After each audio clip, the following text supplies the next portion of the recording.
4-valve oil cooled engine එකක් හොඳද නරකද? front and rear දෙකේම disc brake තියෙන එක ඇත්තටම කියන තරම් වැඩක් තියනවද? KYB USD එහෙම නැත්නම් upside down forks වලින් ඇත්තට මොකද්ද වෙන්නේ? ඉතින් ඒ ටික විතරක් නෙවෙයි තව options ගොඩක් කතා කරන්න Hunk 160. ඔයගොල්ලන්ගේ ඉස්සර ජනප්‍රියම බයික් එකක් ඔන්න import ban එකෙන් පස්සේ ආපහු ලංකාවට ඇවිල්ලා තිනවා 160 version එක විදියට 4-valve oil cooled engine එකක් USD forks එතකොට dual disc brakes මේ ඔක්කොමත් එක්ක ඇවිල්ලා තියෙන එහෙම නැත්නම් ඉස්සරහා පස්ස දෙකේම ඩිස්ක් බ්‍රේක් ඇවිල්ලා තිනවා. ඉතින් ඊට අමතරව තවත් ගොඩක් ඔප්ෂන්ස් මේකේ තියෙනවා. එහෙනම් අද කතා කරමු Hero Hunk එක ගැන. ඉතින් සුපුරුදු විදිහට මේක ෂෝට් එකේ තියෙනවා TikTok, Facebook, Instagram වල. ඒකත් ගිහිල්ලා බලලා ෂෙයා කරලා ඔයාගේ personal Instagram එකේ ඒ වගේම personal TikTok එකේ ෂෙයා කරගන්න අමතක කරන්න එපා. එහෙනම් වීඩියෝ බලන ගමන් channel එක subscribe කරන්න. අපි යන් වීඩියෝ එකට මේ Motor Hub.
ඉතින් බයික් එක ගැන ඕවරෝල් කතා කරද්දී ඉස්සෙල්ලම හයිලයිට් වෙන්නේ මේ අද ගෙනලා තියෙන බයික් එකේ මේ තියෙන කලර් කම්බිනේෂන් එක. කලර් සහ මේකේ තියෙන ග්‍රැෆික් කිට් එක.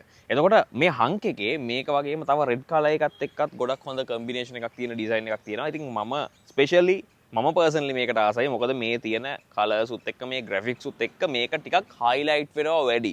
මේ ඩිසයින් එකේ තියෙන වයිඩ්නස් එක මේ ඩිසයින් එකේ තියෙන එහෙම නැත්නම් මේ ඩිසයින් එක පේන විදිහ පාර යද්දි මේ කලර්ස් උත් එක්ක ගොඩක් ඉම්ප්‍රූව් වෙලා තියෙනවා කියන එක තමයි මගේ අයිඩියා එක. පාරක දැකලා තියෙනවා නම් යාළුවෙක් ගාව තියෙනවා නම් ඕන් කරනවා නම් අනිවාර්යයෙන්ම පල්ලෙහා කමෙන්ට් සෙක්ෂන් එකේ මම කියන දේට ඕගොල්ලෝ මොකද හිතන්නේ කියලා අනිවාර්යයෙන්ම පල්ලෙහා කමෙන්ට් සෙක්ෂන් එකේ දාන්න මතක කරන්න එපා. ඉතින් ඉස්සරහට එද්දී අර නේකඩ් ස්ටයිල් එකේ තියෙන ලයිට් එක දැන් මේ අලුත් වර්ෂන් එකත් එක්ක ඉම්පෝර්ට් බෑන්ඩ් එකෙන් පස්සේ ආපු අලුත් මොඩල් එකත් එක්ක ටිකක් වෙනස් වෙලා තියෙනවා. ඒත් එක්කම මේක සම්පූර්ණ LED තමයි අපිට බලා ගන්න හම්බෙන්නේ. මෙන්න මෙතනින් තමයි අපිට normal අපේ හෙඩ් ලැම්ප් එක හම්බෙන්නේ. මේකේ high beam එක අපිට පහලින් බලා ගන්න හම්බ වෙනවා වගේම මෙතනින් Hero logo එක ටිකක් පොඩියට මේගොල්ලෝ දීලා තියෙනවා. ඔයගොල්ලන්ට මේ සම්පූර්ණ ෆේස් එක black color එකකින් වගේ පේනවා ඇති. හැබැයි මෙන්න මේ දෙපැත්තේ කවුලින්ග්ස් දෙක අපිට හම්බ වෙන්නේ මෙන්න මේ විදිහට අපේ බොඩි කලර් එකත් එක තමයි මේක බලා ගන්න හම්බ වෙන්නේ. ඒතකම LED turn signals හරිම සිම්පල් පොඩි විදිහට දීලා තියෙනවා. ඉස්සර බයික්ස් වල වගේ අපිට ගොඩක් ලොකුවට turn signals දෙන්නේ නැහැ. LED පොඩි ස්ට්‍රයිප් එකක් තමයි මෙතන බලා ගන්න තියෙන්නේ. එතනින් පල්ලෙහාට આવොත් ඔයගලන්ට පේනවා ඇති බොඩි කලර් එකෙන්ම මඩ් ගාඩ් එකේ ඉස්සරහා ඩිසයින් කරලා තියෙනවා පිටිපස්ස අපිට සුපුරුදු බයික්ස් වල එන විදිහට සම්පූර්ණ මැට් බ්ලැක් වලින් තමයි හම්බ වෙන්නේ. ඉතින් ඒ කම්බිනේෂන් එකත් එක්ක ඔයගලන්ට පේනවා ඇති මෙන්න මේ පැත්තෙන් වෙනමම ආම්ස් දෙකක් මේ අපේ මඩ් ගාඩ් එක ෆික්ස් වෙන්න මෙන්න මේ විදිහට අපිට සයිඩ් එකෙන් දීලා තියෙනවා. ඒක සම්පූර්ණයෙන්ම මේ ෆෝක් එක දෙපැත්තෙන් තමයි අපිට ඩිසයින් කරලා තියෙන්නේ. ඒත් එක්කම මෙතනින් ABS කියලා මේගොල්ලන්ගේ ස්ටික් එකක් තියෙනවා. මේකේ ABS බ්‍රේකින් තියෙනවා. ඉස්සරහා පිටිපස්ස දෙකම අපිට හම්බ වෙන්නේ ඩිස්ක් බ්‍රේක්ස්. ඉතින් ඒත් එක්කම පල්ලෙහාට ආවොත් මේකේ මෙන්න මේ විදිහට අපිට බ්ලැක් එහෙම නැත්නම් මැට් බ්ලැක් ඇලෝ වීල් එකක් එක්ක එන්නේ. මේකේ අර තියෙන කලර් එක මෙතනත් අපිට ස්ටිකර් ඩිසයින් එකක් විදිහට බලාගන්න තියෙනවා මේක රෝදේ කැරකෙද්දි මීට වඩා ගොඩක් ලස්සනට මේක අපිට බලාගන්න පුළුවන්. ඉතින් ඒත් එක්කම මෙතනින් අපිට රිෆ්ලෙක්ට් එකක් දීලා තියෙනවා. ඒත් එක්කම මම කලින් කිව්වා KYB USD fork. මේ අප්සයිඩ් ඩවුන් forks උත් එක්ක පාරේ තියෙන uneven surfaces වල යද්දී පාරේ තියෙන contact එක හරිය විදිහටම පොඩි තැනකදී වුණත් තියාගන්න මෙයාට හැකියාවක් තියෙනවා. මොකද ලොකු gaps වල යද්දී එහෙම නැත්නම් ලොකු වලවල් වල යද්දී මේකේ quick movements උත් එක්ක මෙයාට පාරත් එක්ක contact එක හරිය විදිහට තියාගෙන හොඳ grip එකක් තියාගන්න වගේම ගොඩක් හොඳට handling තියාගන්නත් ලොකු support එකක් මේ KYB USD fork එකත් එක්ක හම්බ වෙලා තියෙනවා. ඉතින් ඒත් එක්කම මේකේ මෙන්න මේ ඩිසයින් එකත් එක්කම මේ KYB ඩිසයින් එකත් එක්කම බයිසිකලේ තියෙන අර නේකඩ් ෆීල් එක වැඩි වෙනවා කියලා කියන්න පුළුවන්. ඒත් එක්කම මෙන්න මේ විදිහට තමයි අපේ normal standard side mirrors බලා ගන්න තියෙන්නේ. බයික් එකේ අපිට tubular diamond type මෙන්න මේ වගේ frame එකක් එක්ක boxy shape එකේ මේ වගේ අපිට හම්බ වෙනවා swing arm එක. ඉතින් සම්පූර්ණයෙන්ම අපිට swing arm එක හම්බෙන්නේ matte black design එකක් විදිහට. ඒත් එක්කම මෙන්න මේ අපේ frame එක gloss black finish එකක් එන විදිහට තමයි හම්බෙන්නේ. ඒකෙන්ම foam වෙච්ච අපිට foot pegs මෙන්න මෙතනින් දීලා තියෙනවා. ඒත් එක්කම ride එකේ foot peg එක වගේම අපිට මෙතනින් normal stand එක සහ center stand එක පහළ හම්බ වෙනවා. ඉතින් ඒත් එක්කම මෙතන අපිට හම්බ වෙනවා sticker එකක් මේකේ 4 wheel කියලා. ඉතින් 4 wheel එකක තියෙන benefit එක මේ වගේ දේවල් අපි ඊළඟට කතා කරමු. ඉතින් ඒත් එක්කම මෙතනින් තවත් පොඩි sticker එකක් හම්බ වෙනවා. එහෙම නැත්නම් පොඩි emblem එකක් කියන්නත් පුළුවන්. programmed fuel injection කියලා මෙන්න මෙතනින් වෙනම තව sticker එකක් අපිට බලා ගන්න තියෙනවා වගේම මම කලින් කිව්වා වගේම මම කැමති මේකේ තියෙන මේ paint design එක වගේම මේ තියෙන matte luminous color එකකින් තියෙන මෙන්න මේ graphic kit එක. මොකද මේකෙන් තමයි මේ bike එක පාරේ ගොඩක්ම highlight වෙන්නේ. ඉතින් මේ color එක මෙතනට use කරලා තියෙනවා මම කලින් කිව්වා වගේම wheel එකට එතකම logos වලට seat එකට එතක මෙන්න මෙතනින් hero logo එකට මේ හැම එකටම මේ color එක මේගොල්ලෝ use කරලා තියෙනවා bike එකේ තියෙන visibility එක විශේෂයෙන්ම මේක ලස්සන වගේම රෑට මේක පාරේ අපි රයිඩ් කරද්දී සේෆ්ටි එකටත් මේක ගොඩක් වැදගත් වෙනවා. මොකද පොඩි ලයිට් එකකින් පොඩි එළියකින් පොඩි ආලෝකයකින් පවා මේක පාරේ අපිට පේන්න තියෙන ඉඩකඩ වැඩි. ඉතින් ඒක හින්දා රයිඩ් එක සේෆ්ටි එකට ඒක ගොඩක් වැදගත් වෙනවා ස්ටයිලිෂ් ඩිසයින් එකට අමතරව.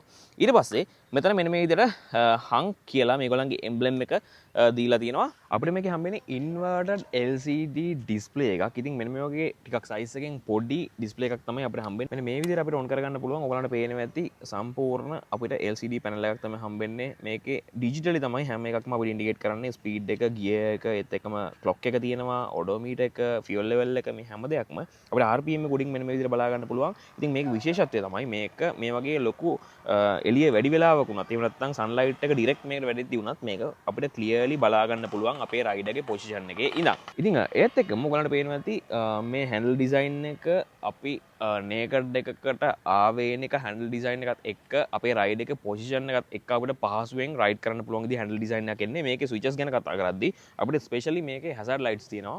ඉතින් hazard lights එක්කම අපිට වෙනමම අපේ self start button එක හම්බ වෙනවා. මේක අපේ engine cut off button එකත් එක්ක combine කරලා තමයි තනි control එකක් විතර තමයි බලා ගන්න හම්බ වෙන්නේ. ඒත් එක්කම මේ පැත්තෙන් turn indicators වගේම අපිට headlamp එක dim එක control කරන්න ඒත් එක්කම horn එක අපේ වම් පැත්තට දීලා තියෙනවා. ඉතින් ඒත් එක්කම මෙන්න මෙතනින් තමයි අපේ fuel tank opening එකේ තියෙන සුපුරුදු විදිහටම මෙන්න මේ design එකත් ඔයගලන්ට පේන්න ඇති වෙනම body kit එකක් වගේ උඩට emboss කරපු design එකක් තමයි මේකේ බලා ගන්න තියෙන්නේ. ඉතින් rider ඉන්නේ 795ක විතර seat height එක ටිකක් lower level එකක center of gravity පහළ තියාගන්න. හැබැයි පිලියන් ඉන්නේ ටිකක් විතර උස level එකක. එතකොට එයා ටිකක් විතර උස level එකක ඉන්න හින්දා එයාට මෙන්න මේ වගේ grab handles එකක් හම්බ වෙනවා. ඒකත් අර ordinary design එකක් නැතුව මේ තියෙන bike එකේ design එක පිටිපස්සෙන් ඇවිල්ලා කන්ටිනියු වෙලා එන්ඩ් වෙන තැන ඒ තියෙන ෆීල් එක වැඩි කරන විදිහේ ඩිසයින් එකක් තියෙන්නේ. ඒත් එකම මේකේ මේක නේකඩ් එකක් ඒකත් එක්ක මේකේ මිලිමීටර් 165ක ග්‍රවුන්ඩ් ක්ලියරන්ස් එකක් තමයි අපිට බලා ගන්න තියෙන්නේ. ඒත් එකම මේකේ ලෙදර් කවර් එකක් හම්බ වෙනවා සීට් එකේ.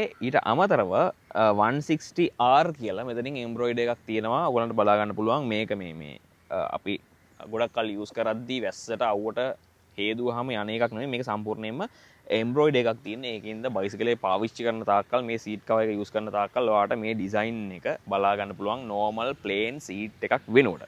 ඒත් එකම සයිලන්ස් එකේ අපිට පොඩි ගාඩ් එකක් හම්බ වෙනවා. ඉස්සර අපිට සයිලන්සර්ස් හම්බුනේ ලොකු ගාඩ්ස්. හැබැයි ඒක මේ වෙනකොට කස්ටමයිස් කරලා මේගොල්ලෝ පොඩි ගාඩ් එකක් මේ වගේ මැට් කලර් එකකින් තමයි හම්බ වෙන්නේ. බයික් එකේ තියෙන ඩිසයින් එක මේන්ටේන් කරන්න ඕන හින්දා ඒත් එක්කම සම්පූර්ණ සයිලන්සර් එක මැට් බ්ලැක් වලින් තමයි අපිට බලා ගන්න තියෙන්නේ. ඒත් එක්කම පිටිපස්සට આવොත් අපිට පිටිපස්සෙත් මම කලින් කිව්වා වගේම ඩිස්ක් බ්‍රේක්ස් හම්බ වෙලා තියෙනවා. ඒත් එක්කම මෙතන අපිට ඉස්සර හම්බුණා USD ෆෝක්ස්. මෙතන අපිට මොනොෂොක් එකක් හම්බ වෙනවා. සාමාන්‍යයෙන් අපිට නේකඩ් එක මේකට මොනොෂොක්ස් ගොඩක් බලා ගන්න හම්බ වෙනවා. ඉතින් මේකේ 7 step adjustable ෆන්ක්ෂන් එකත් එක්ක තමයි මේක හම්බ වෙන්නේ. හැබැයි මේකේ ඉස්සරහා වගේම පිටිපස්සෙත් 17 inch වීල් ඩිසයින් එකක් එක තමයි අපිට මේක බලා ගන්න තියෙන්නේ. කලින් කිව්වා වගේම ඩිස්ක් බ්‍රේක්ස් සහ අපිට මැට් බ්ලැක් වීල් එක වගේම 160R කියන බ්‍රෑන්ඩින් එකත් එක්කම මේකේ අර තියෙන බොඩි කලර් එකේ ඩිසයින් එකේ ස්ටිකර් ඩිසයින් එකක් එක්කම තමයි අපිට මේක ඇවිල්ලා තියෙන්නේ.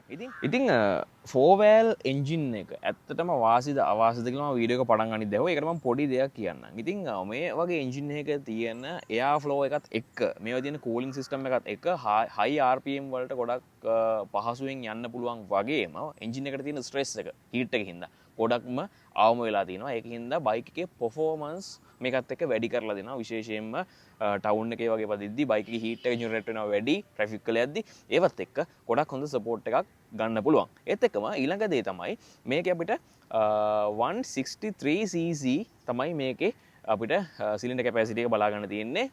PS 16.9ක් තියෙන පවර් එක. ඒත් එක්කම 14.6ක් නිව්ටන් මීටර තමයි මේකේ ටෝක් එක අපිට බලා ගන්න තියෙන්නේ. ඒත් එක්කම 5 ස්පීඩ් ගියර් ෂිෆ්ටර් එක තමයි මේක හම්බ වෙලා තියෙන්නේ. ඉතින් ඒ විදිහට තමයි මේකේ පවර් එක තියෙන්නේ. එතකොට මේ බයික් එකේ weight එකත් එක්ක මේ බයික් එකේ තියෙන center of gravity එකත් එක්ක මේ තියෙන පවර් එක ගොඩක් හොඳට බැලන්ස් කරලා ගොඩක් හොඳ ස්ටේබල් ස්ටැබිලිටි එක වැඩි රයිඩ් එකක් දෙනවා. ඉතින් දුර රයිඩ් කරලා තියෙන කෙනෙක් නම් අනිවාර්යයෙන්ම පල්ලෙහා කමෙන්ට් සෙක්ෂන් එකේ ඔයාගේ අදහස එහෙම නැත්නම් මේකේ පවර් එකත් එක්ක මේකේ හැන්ඩ්ලිං මේකේ තියෙන weight එකත් එක්ක මේකේ පවර් එක ඇති වෙනවද මේ වගේ හැම දෙයක්ම පල්ලෙහා කමෙන්ට් සෙක්ෂන් එකේ දාන්න අමතක කරන්න එපා. ඉතින් මේ විදිහට තමයි අද හංක් 160R එක ගැන අපිට කතා කරන්න තියෙන්නේ. විශේෂයෙන්ම ඉම්පෝර්ට් බෑන් එකෙන් පස්සේ හංක් කියන ලංකාවේ ජනප්‍රිය බයික් එක කාලයක් තිස්සේ ඉතින් ඉම්පෝර්ට් බෑන් එක තිබුණත් මේකේ පරණ versions අදටත් මාකට් එකේ එහෙම නැත්නම් ඔයා වෙබ්සයිට්ස් වල බැලුවොත් ඔයා විකුණන තැනක බැලුවොත් ගොඩක් හොඳ රීසේල් වැලියු එකක් තියෙන බයික් එකක් විදිහට හංක් එක හඳුනා ගන්න පුළුවන්. ඉතින් අන්න ඒ ජනප්‍රිය බව හින්දාම මේකට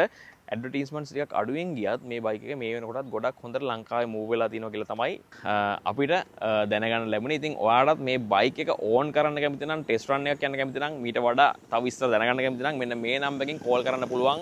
හීරෝලට ලංකාවේ ඔයාලට ෂෝරූම්ස් ගොඩක් තියෙනවා. ඔයාලට ගිහලා එක්ස්පීරියන්ස් කරලාම බයික් එක ගන්න පුළුවන්. ඉතින් මේකේ ෂෝට් එක සුපුරුදු විදිහටම තියෙනවා TikTok, Facebook, Instagram වල මොටෝ හබ් එකේ. ඒකත් ගිහලා අනිවාර්යයෙන් ඩවුන්ලෝඩ් කරලා ඔයාගේ පර්සනල් සෝෂල් මීඩියා වල දාන්න අමතක කරන්න එපා. ඉතින් වීඩියෝ හොඳ නම් ලයික් කරලා ෂෙයා කරන්න. වීඩියෝ එක බලන ගමන් channel එකට subscribe කරන්න. ඊළඟ වීඩියෝ එකකින් ඉක්මනට හම්බෙමු මේ මොටෝ හබ්.